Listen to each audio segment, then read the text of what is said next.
kulankani oo socon doona muddo 2 cisho oo si toos ah u hagaysa wasaaradda xanaanada xoolaha ee Somaliland oo lagu naaqishiyo dhaqangelinta iyo hirgelinta xeerka baadhista iyo ilaalinta tayada hilibka Somaliland oo ay ka qayb qaadanayaan dadka ehelka u ah ka ganacsiga hilibka ayaa ka furmay hotel Barwaaq ee magaalada Burco. isuduwaha wasaaradda xanaanada xoolaha ee gobolka Togdheer Cabdi Hindi ayaa faahfaahin ka bixiyay xeerkan iyo faa'iidada uu ku jirta ka qaybgalayaasha.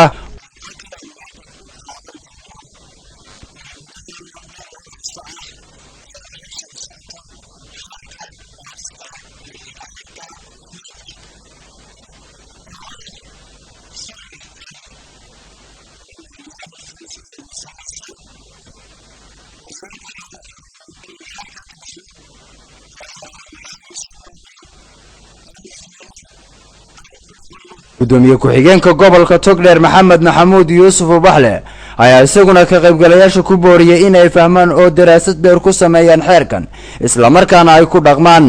madaxa baarayaasha hilibka Sharmaake Axmed Gaariye, maamulaha wasaaradda deegaanka Cabdilaahi iyo xildhibaan Siciid Axmed Maxamed Raagi oo kamid ah guddiga arrimaha bulshada ee golaha deegaanka ee degmada Burco ayaa si isku mid ah u iftiimiyay muhiimadda uu xeerkan u leeyahay hiliblayaasha.